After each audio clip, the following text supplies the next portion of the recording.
네, 오늘 우리가 살펴볼 하나님의 말씀은 호세아서 6장 1절부터 3절까지의 말씀입니다. 호세아서 6장 1절부터 3절까지의 말씀, 우리 한 목소리로 합독하여서 하나님의 말씀을 읽도록 하겠습니다.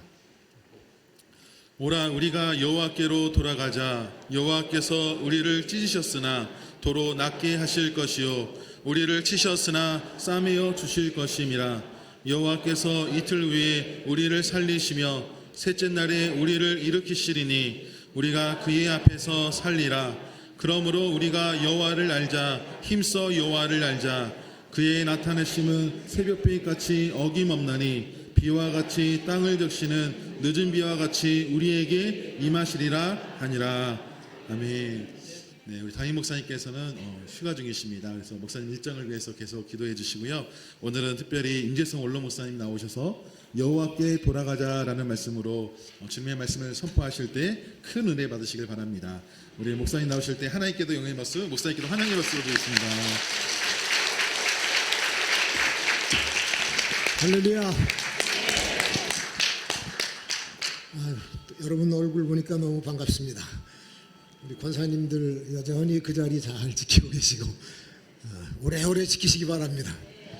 또 우리 카리스 찬양대 오늘 찬양의 은혜를 받고 우리 마음 문을 두드리는 소리가 아주 경쾌하네요.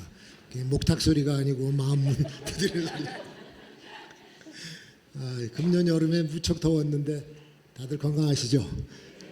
저도 건강하게 잘 지내고 그저 지금까지 가지고 있던 이빨 2개 뺀 거 외에는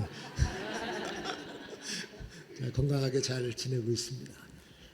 지금 우리나라뿐만 아니라 전 세계가 참 살기 힘든 그런 시절을 맞이하고 있습니다. 이상기후 때문에 여기저기서 폭우가 쏟아지고 사막에도 비가 내리고 뭐 산불 때문에 도시가 하나 없어지는 그런 끔찍한 일도 생기고 있어요. 그런데다가 우리나라도 최근에 이 묻지마 살해 사건 때문에 신림역 또 저 분당 서현역에서 아무 죄 없는 사람들이 미친 사람에 의해서 칼에 찔려 죽고 또 계속해서 죽이겠다는 협박 전화도 있고 그래서 지금 초긴장 상태에 들어가 있습니다. 나도 언젠가는 저거 당할지 모르니까 호신용 또 무기를 사갖고 다니는 그런 사람도 있더라고요. 참 불안한 시대예요. 불안한 시대. 이게 우리나라 일만이 아니에요. 미국도 심심하면은 총질해대고 일본도 사건 사고가 끊이질 않고 작년 1월 달에 정부에서 이상동기 범죄 전담 협의체를 만들어서 대처를 하고 있는데 아직 뭐 효과도 별로 또 실적도 별로 없는 것 같습니다. 서울대학교의 유연모 교수가 이런 묻지마 살해 살인 사건의 현상을 기독교 세계관으로 분석을 했어요. 그래서 기독일보에다가 게재를 했는데 읽어보니까 타당성이 있습니다. 첫 번째, 왜 이런 일이 자꾸 일어나느냐?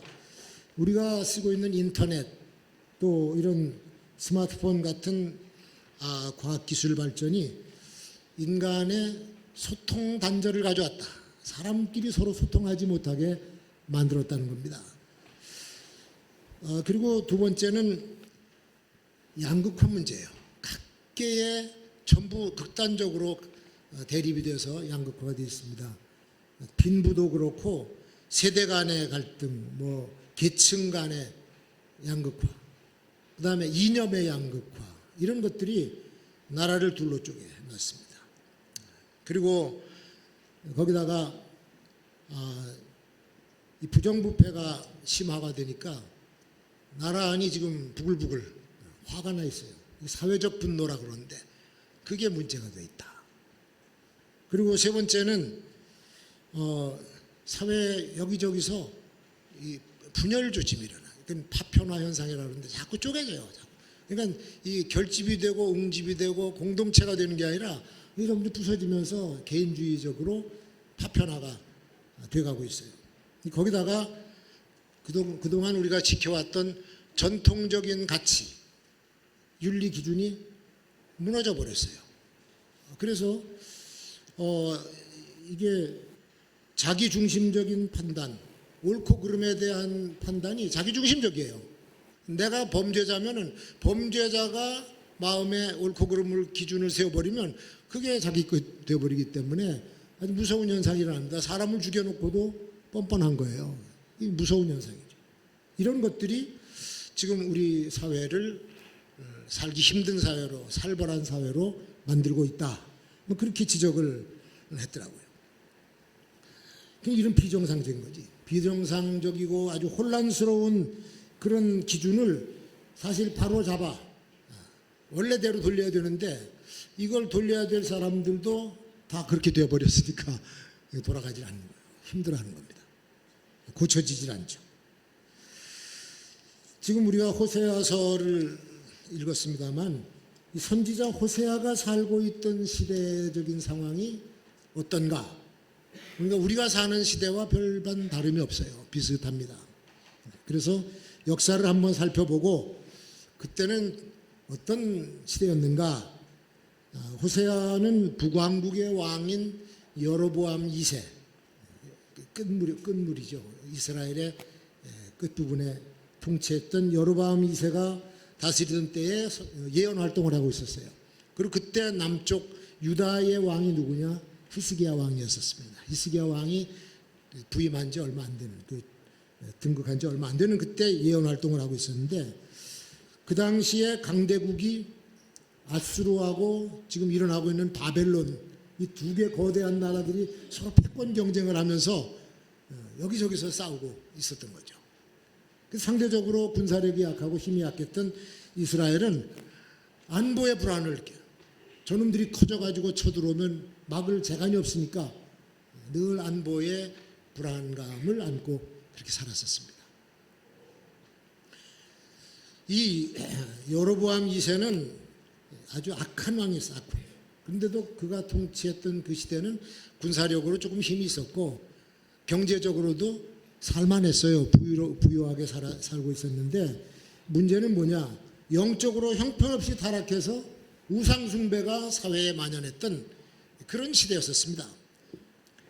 그러니까 하나님께서 사랑하는 백성 이스라엘이라 할지라도 그 우상숭배는 못 보시죠. 그래서 선지자 호세아를 보내서 저들을 좀 깨우치고 하나님께로 돌아오라고 네가 가서 전해라. 그렇게 해서 선지자를 보낸 것이 호세아고 그 호세아가 쓴 예언서가 호세아서예요. 여기 보면 세 가지 메시지가 있습니다.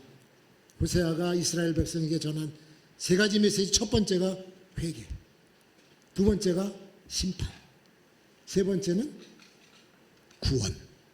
세 가지 내용이 호세아서에 들어있습니다. 끊임없이 회개하라고 외쳤어요. 이스라엘 백성들 왕을 향해서 백성을 향해서 회개하라 회개하라 그러는데 사실 여러분도 아시다시피 회개하라고 해서 됩니까? 회개하라고 회개가 돼요? 회개는 회개하는 마음이 생겨나야 자연스럽게 회개가 나오는 거야. 우리는 그걸 가리켜서 회개의 영이라고 해요. 회개의 영. 회개의 영이 들어와야 회개할 수가 있어요. 자기 죄를 깨닫게 되고 회개의 영이 들어와야 죄를 깨닫고 죄가 깨달아져야 그때서야 잘못된 걸 알고 눈물을 흘리면서 하나님 앞에 참여하는 거죠. 자, 여기 호세아에 기록된 회개할 죄목들이 뭡니까? 호세아서에 한 7, 8가지가 나오는데 첫 번째가 뭐냐면 하나님을 등지고 하나님을 버린 죄를 회개하라. 두 번째는 온통 세상을 우상숭배하는 사회를 만들어 놓은 그 죄를 회개하라. 세 번째, 인간이 너무 포악해지고 잔인해져서 하루가 멀다 하고 살인사건이 일어나는 이런 죄를 회개하라. 네 번째는 종교적인 위선, 종교 지도자들의 위선죄를 회개하라. 그 다음에 정치가들이 무도하게 야욕을 가지고 나라를 엉터리로 다스리는 그 죄들을 회개하라. 그 다음 불경건한 이방 나라의 왕들하고 동맹을 맺고 손을 잡은 것을 회개하라. 부요와 풍요를 줬는데도 자만에 빠진 죄를 회개하라.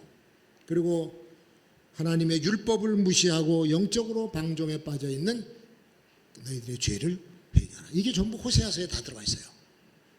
읽어보면은 그런 죄악들이 다 드러나서 호세아는 백성을 향해서, 왕을 향해서 고발을 하고 있는 겁니다.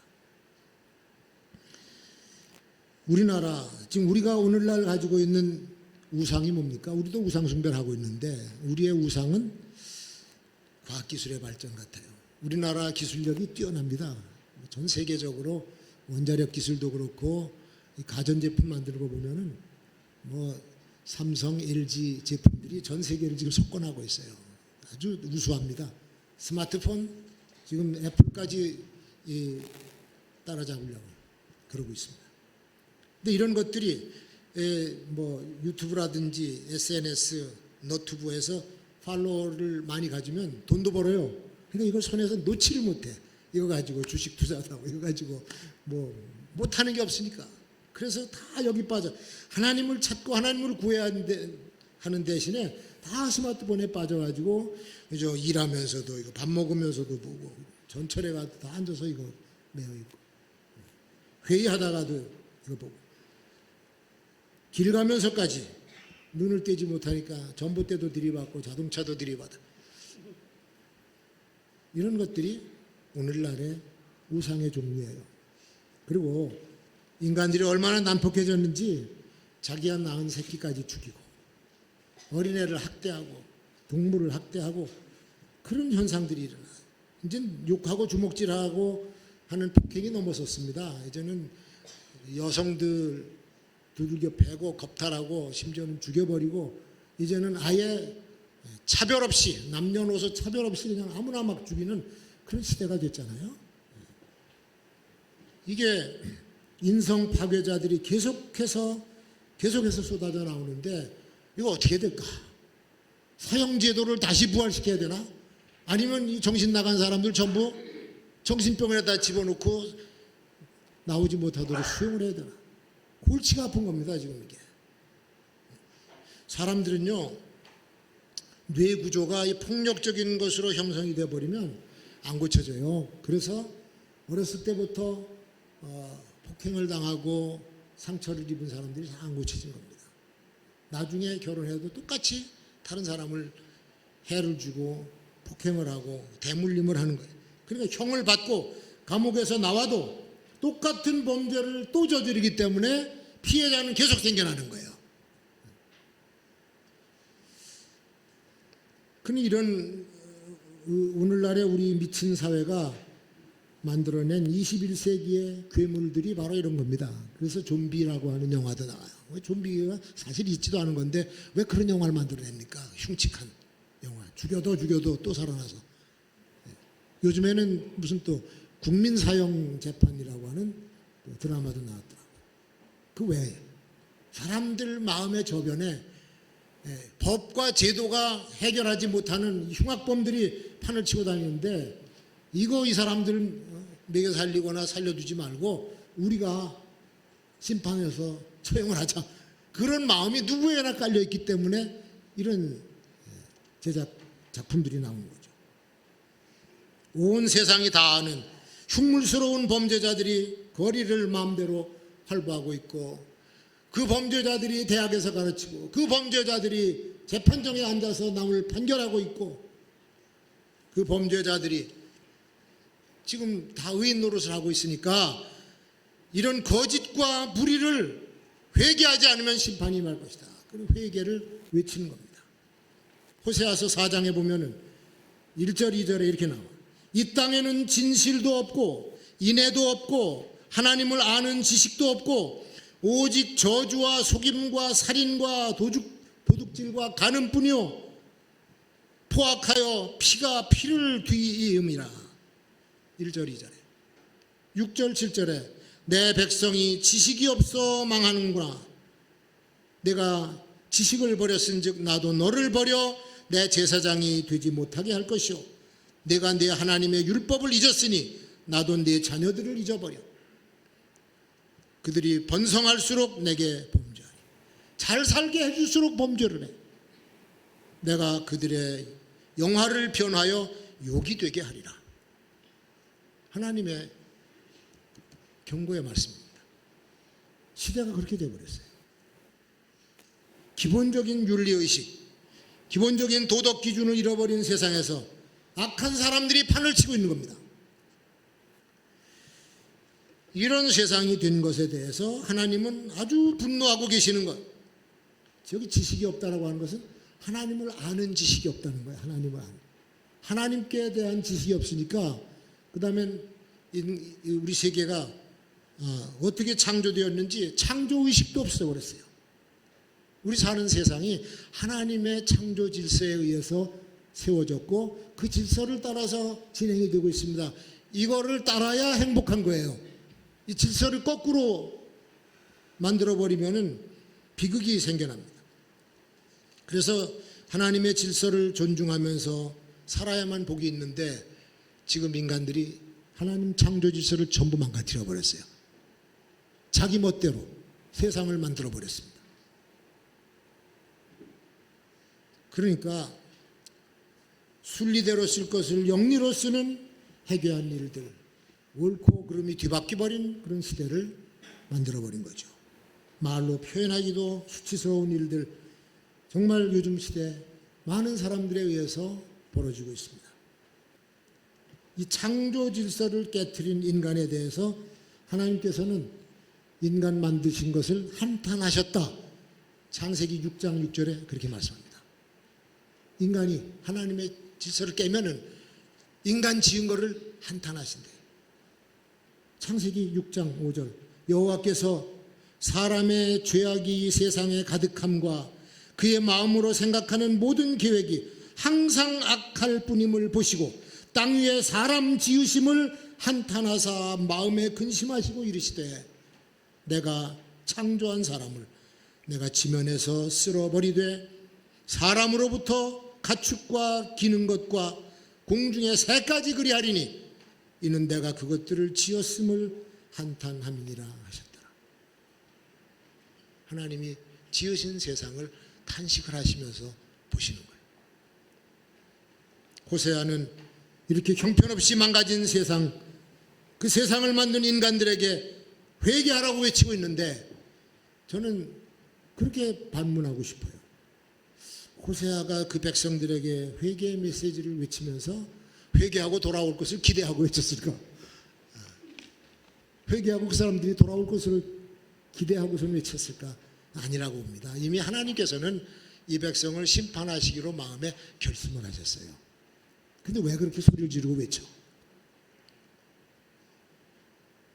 그들 중에 단 한 명이라도 들을 귀가 있는 자가 있기 때문에, 한 명이라도 들을 귀가 있는 자, 그 사람이 하나님의 메시지를 듣고 마음을 쏟아서 회개하면 구원받기 때문에 그걸 기다리면서 회개를 외치는 겁니다.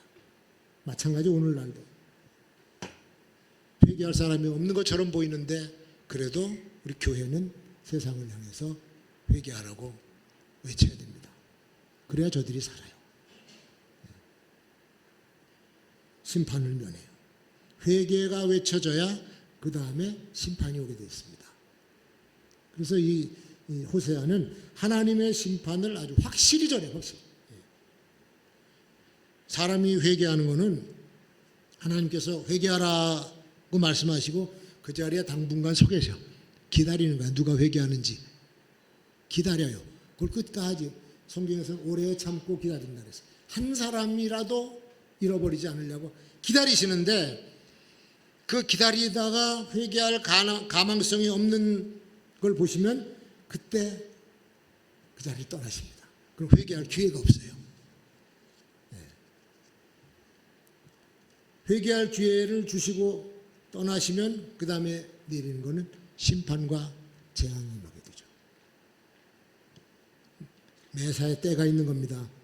때를 놓치면 재앙이 임해요. 호세아 5장 6절에 보면 그들이 양떼와 소떼를 끌고 여호와를 찾으러 갈지라도 만나지 못할 것은 이미 그들에게서 떠나셨습니다. 재물 가지고 왔는데 떠나셨어요. 9절에 보면 벌하는 날에 에브라임이 황폐할 것이라 남는 게 없이 황폐해요. 10절에 보니까 내가 나의 진노를 그들에게 물같이 쏟아부으리라.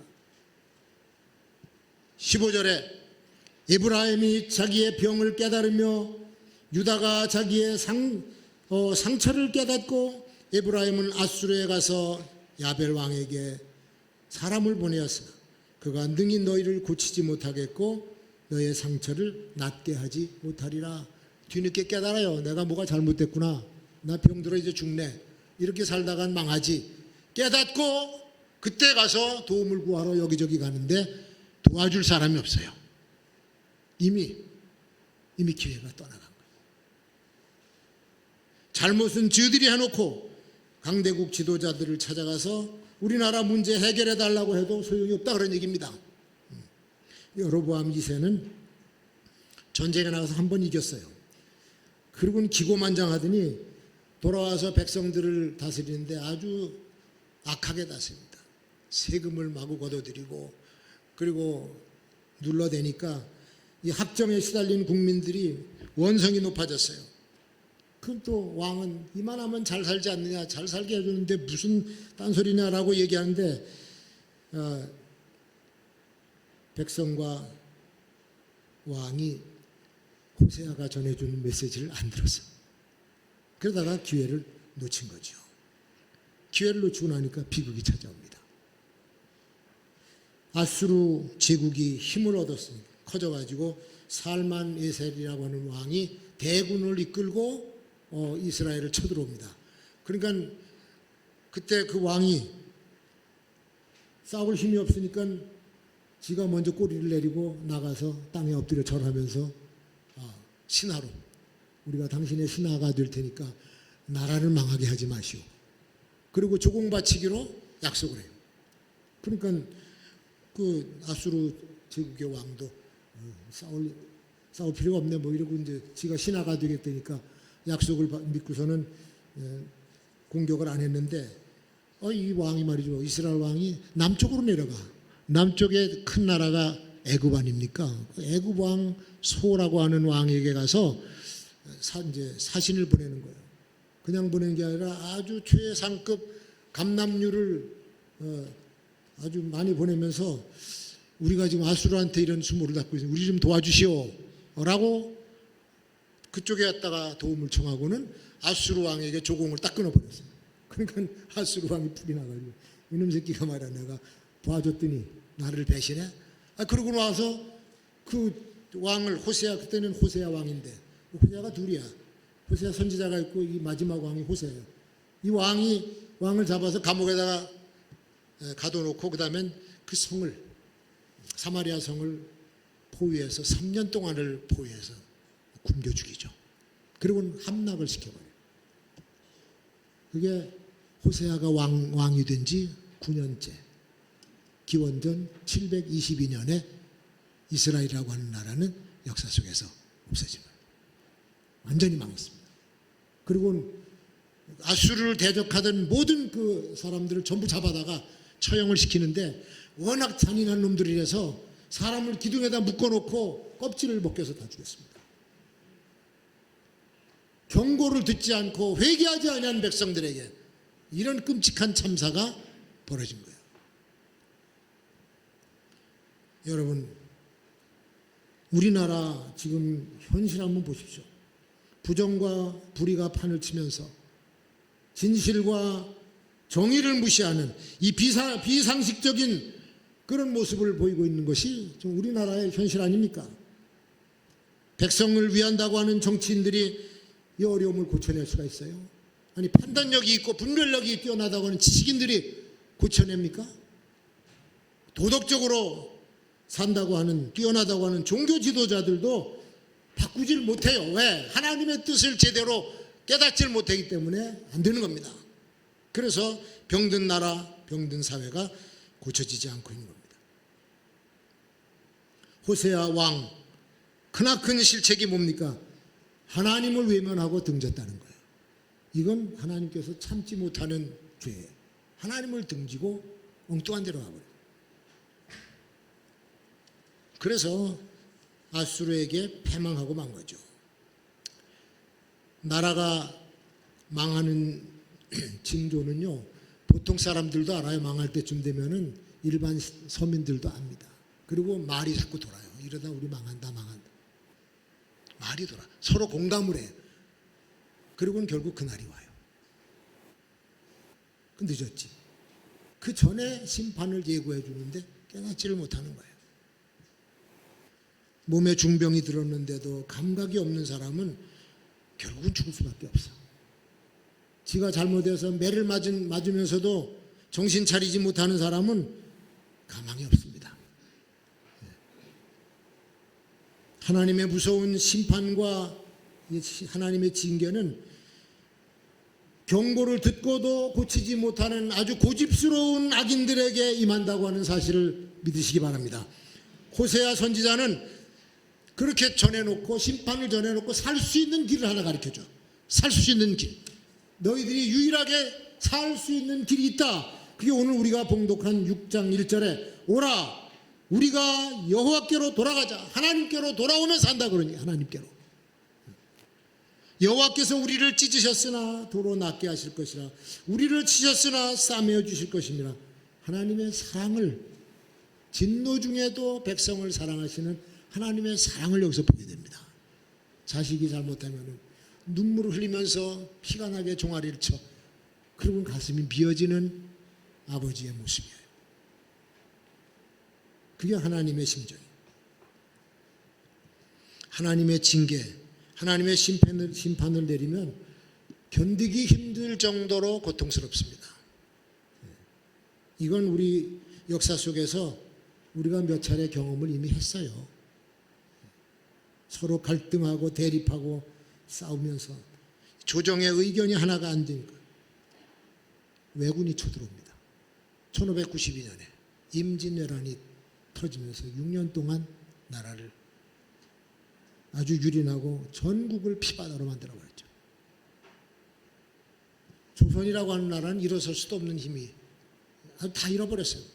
군사고 뭐 다 잊어버렸어요.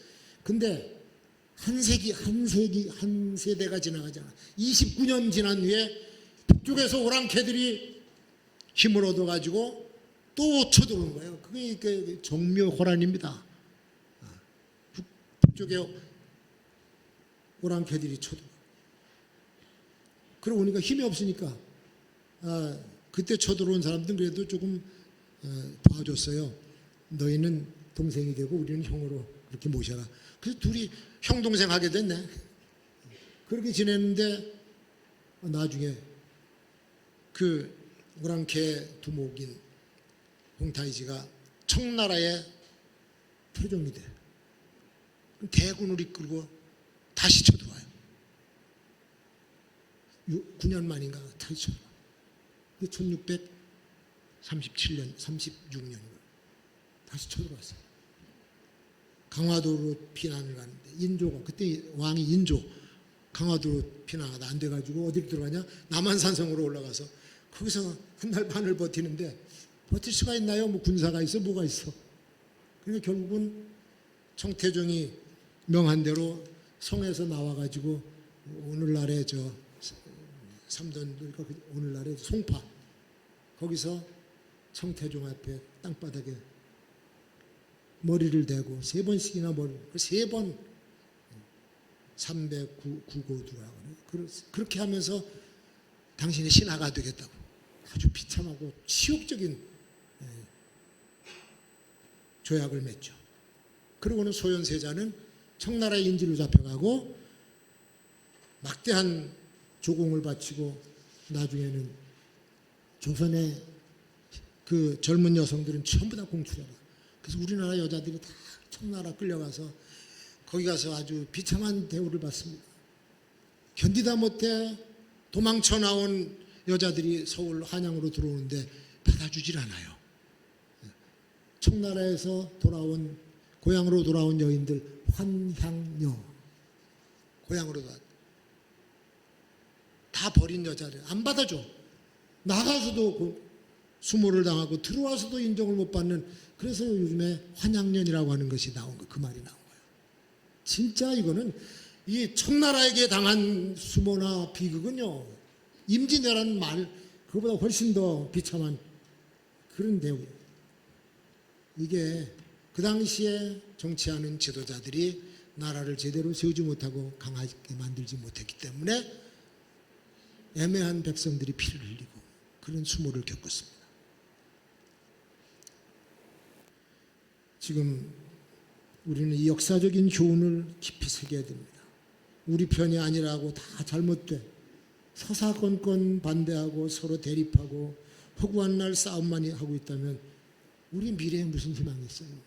지금 백성들은 재해를 만나서 집을 잃고 가족을 잃고 무더위 속에서 낙심에 빠져 있습니다.